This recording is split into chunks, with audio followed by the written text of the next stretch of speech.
হাসনাতকে ফাঁসাতে গিয়ে ফেঁসে গেলেন বিএনপির নেতা। রাজনৈতিক ফয়দা লুটতে গিয়ে কিভাবে নিজের পাতা ফাঁদে নিজেকেই আটকে পড়তে হয় তার এক জ্বলন্ত এবং চরম হাস্যকর দৃষ্টান্ত স্থাপন করেছেন কুমিল্লার বর্তমান বিএনপির মনোনীত জেলা প্রশাসক।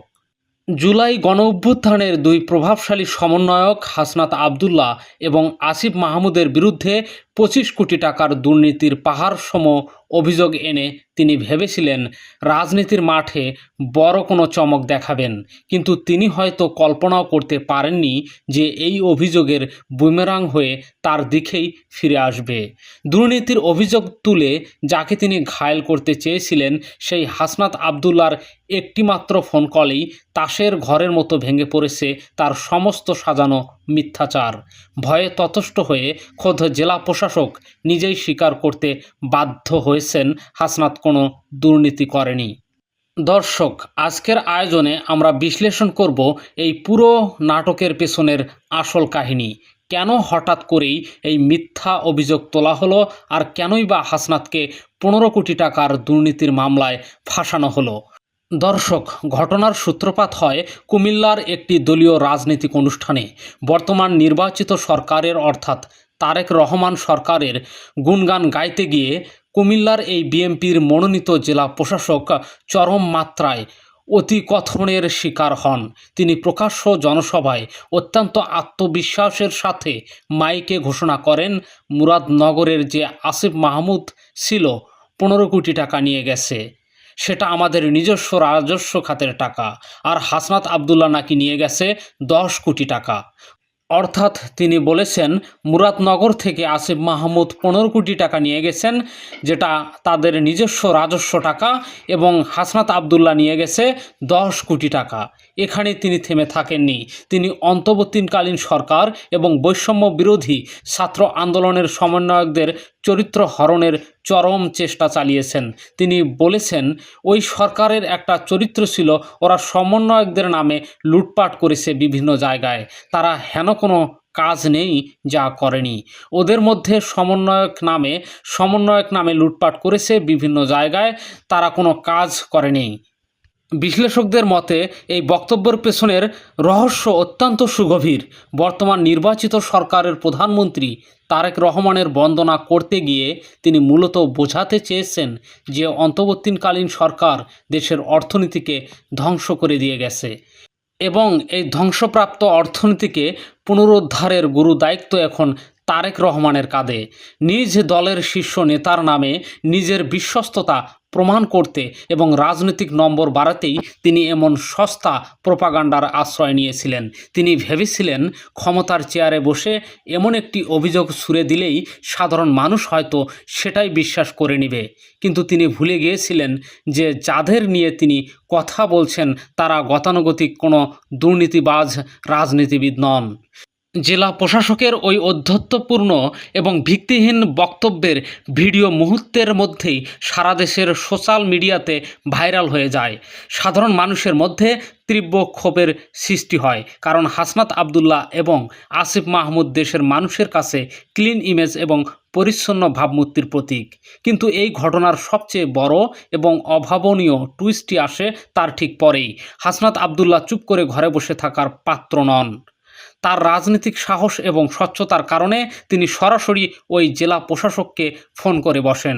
ফোনের অপর প্রান্তে হাসনাতের কণ্ঠে শোনার পর জেলা প্রশাসকের যে অবস্থা হয়েছিল তা যে কোনো রাজনৈতিক কমেডি সিনেমাকেও হার মানাবে। হাসনাত অত্যন্ত দৃঢ় কণ্ঠে তার কাছে জানতে চান কেন তিনি এই মিথ্যা কথাগুলো জনসভায় বলেছিলেন।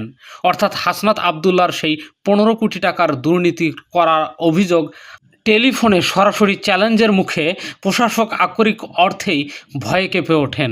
জনসভার সেই সিংহপুরুষ জেলা প্রশাসক টেলিফোনে রীতিমতো আমতা আমতা করতে শুরু করেন। ফোন কলে জেলা প্রশাসকের অসহায়ত্ব এবং নিজের মিথ্যাকে ঢাকার করুণ চেষ্টা ছিল দেখার মতো। তিনি হাসনাতকে বলেন, না না না না, রাজস্ব খাত না, সব খাত মিলে আমরা জেলা পরিষদের মাধ্যমে আপনার এলাকায় এই টাকা গেছে। আমি সেটা বলতে চাইছি, আপনারা বৈষম্য বিরোধী আন্দোলন করেছেন, এখন আপনার উপজেলাতে গেছে প্রায় ১০ কোটি টাকার বরাদ্দ, আর ওইখানে অর্থাৎ আসিফ মাহমুদের এলাকায় গেছে ১৫ কোটি টাকা। আপনি টাকা খাইছেন সেটা আমি বলি নাই। ফোনের অডিওতে তাকে আরও বলতে শোনা যায়, রাজস্ব খাত থেকে 5 কোটি বা 10 কোটি টাকা দেওয়ার বিষয়টি তেমন নয়। জেলা পরিষদের মাধ্যমে 2 উপজেলায় 25 কোটির উন্নয়নমূলক কাজ হয়েছে, আমি সেটাই বুঝিয়েছি।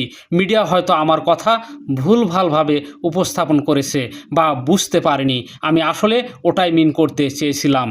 এখন একটু ভেবে দেখুন দর্শক, জনসভায় যিনি মাইক ফাটিয়ে বলেছিলেন যে হাসনাত 10 কোটি টাকা নিয়ে গেছে বা লুটপাট করেছে, তিনি ফোনে বলছেন যে এই টাকা মূলত হাসনাতের উপজেলায় ডেভেলপমেন্ট বা উন্নয়নমূলক কাজের জন্য বরাদ্দ করা হয়েছিল। হাসনাত যখন ফোনেই তাকে চেপে ধরে বললেন যে তিনি তো বৈষম্যের কথা বলেই এই কাজ করেছেন, তখন জেলা প্রশাসক সুর পাল্টে বলেন, আমি বলেছি যে ডেভেলপমেন্ট ওয়ার্কে আপনার 2 উপজেলায় নিয়ে গেছে 25 কোটি, আমি মিন করতে চাইছি এটা। অর্থাৎ তিনি বলতে চাইছেন তিনি শুধু হাসনাত আবদুল্লাহকে বরাদ্দ দিয়েছেন, কিন্তু হাসনাত আবদুল্লাহ দুর্নীতি করেছে কি না সেটি তিনি বলতে চাননি। অথচ তার ভাষণে তিনি সরাসরি হাসনাত আবদুল্লাহ এবং আসিফ মাহমুদকে আক্রমণ করেই কথা বলেছেন এবং দুর্নীতিবাজের সুরেই কথা বলেছেন। তিনি সমাবেশে বলেছিলেন, সমন্বয়কের নামে বিভিন্ন জায়গায় অবাধে লুটপাট চালানো হয়েছে, তারা দেশের কোনো উন্নয়ন করেনি। কেবল জেলা পরিষদ থেকেই মুরাদনগরে আসিফ মাহমুদ 15 কোটি টাকা এবং হাসনাত আবদুল্লাহ 10 কোটি টাকা লুট করে নিয়ে গেছে। এই পুরো ঘটনাটি বাংলাদেশের রাজনীতির সংস্কৃতিতে একটি বিশাল বার্তা নিয়ে যায়। অতীতে আমরা দেখেছি রাজনৈতিক নেতাদের বিরুদ্ধে দুর্নীতির অভিযোগ উঠলে তারা সংবাদ সম্মেলন করে বড় বড় বুলি আওড়ান, কিন্তু কখনোই অভিযোগকারীকে মুখোমুখি করার সাহস করতে পারেন না, কারণ তাদের নিজেদের ভেতরেই চোরের মন পুলিশ এমন একটি ভয় কাজ করে। কিন্তু হাসনাত আবদুল্লাহ প্রমাণ করেছেন, যখন একজন নেতার ইমেজ ক্লিন থাকে তখন তার ভেতরে কোনো চুরি বা দুর্নীতির কালিমা থাকে না। তখন সে যে কোনো সময়ে যে কারো কাছে সেই জবাব দিতে পারে এবং জবাব নিতে পারে। হাসনাত যদি সত্যিই 1 টাকাও দুর্নীতি করতেন তবে তিনি কখনোই ওই জেলা প্রশাসককে সরাসরি ফোন করার সাহস পেতেন না। আর এই একটি ফোন কলেই প্রমাণ করে দিয়েছে যে তারেক রহমানের নেতৃত্বাধীন সরকারের কিছু অতি উৎসাহী আমলা বা দলীয় মনোনীত প্রশাসক কিভাবে নিজেদের নাম্বার বাড়ানোর জন্য নির্লজ্জ মিথ্যাচারের আশ্রয় নিচ্ছে। তারা মূলত রাষ্ট্রযন্ত্রের উন্নয়নমূলক বরাদ্দকেও নিজেদের রাজনৈতিক ফায়দা লোটার হাতিয়ার হিসেবে ব্যবহার করছে।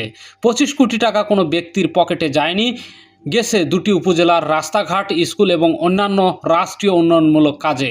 অথচ সেটাকে লুটপাট বলে চালিয়ে দেবার এই নোংরা মানসিকতা সাধারণ মানুষের কাছে চরমভাবে ধিক্কৃত হচ্ছে।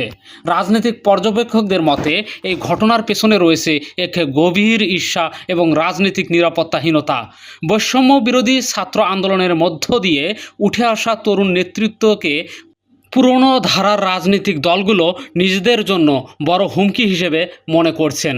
হাসনাত বা আসিফদের মতো তরুণদের ব্যাপক জনপ্রিয়তা এবং সাধারণ মানুষের কাছে তাদের গ্রহণযোগ্যতা দেখে পুরনো রাজনৈতিক দলগুলোর অনেক নেতাই ভীত। তাই যে কোনো উপায়ে এই তরুণদের গায়ে দুর্নীতির তকমা লাগিয়ে তাদের ক্লিন ইমেজকে ধ্বংস করার এক সুপরিকল্পিত মাস্টার প্ল্যান চলছে। তিনি হাসনাতকে ডুবাতে গিয়ে মূলত নিজের দল এবং নিজের পদমর্যাদাকেই হাসির পাত্রে পরিণত করেছেন। একজন দায়িত্বশীল সরকারি কর্মকর্তা বা জেলা প্রশাসকের চেয়ারে বসে কোনো প্রমাণ ছাড়াই এমন দায়িত্বজ্ঞানহীন মন্তব্য করা কেবল তার ব্যক্তিগত ব্যর্থতাই নয়, বরং এটি তার নিয়োগকর্তাদের রাজনৈতিক দূরদর্শিতার ওপর বড় ধরনের প্রশ্নবোধক চিহ্ন এঁকে দিয়েছে। প্রিয় দর্শক, একদিকে জনসভার মঞ্চে দাঁড়িয়ে গলার রগ ফুলিয়ে 15 কোটি টাকা এবং 10 কোটি টাকার দুর্নীতির মিথ্যা গল্প ফেদে হাততালি কুড়ানোর চেষ্টা করা, আর অন্যদিকে হাসনাতের একটি মাত্র ফোন কলেই ভয়ে কুঁকড়ে গিয়ে আপনি টাকা খাইছেন তা আমি বলি নাই বলে আমতা আমতা করা হাসনাতের এই স্ট্রং লিডারশিপকে আপনি কিভাবে দেখছেন? আসলেই কি হাসনাত আবদুল্লাহ 15 কোটি টাকার দুর্নীতি করতে পারেন, নাকি বিএনপির এই জেলা প্রশাসক ইচ্ছে করেই হাসনাত আবদুল্লাহকে ফাঁসাতে চেয়েছিলেন? কমেন্টে জানিয়ে দিন আপনার মূল্যবান মতামত। আর এই চ্যানেলে নতুন হলে অবশ্যই সাবস্ক্রাইব করে বেল আইকনটি বাজিয়ে রাখুন। দেখা হচ্ছে পরবর্তী কোনো ভিডিওতে। আল্লাহ হাফেজ।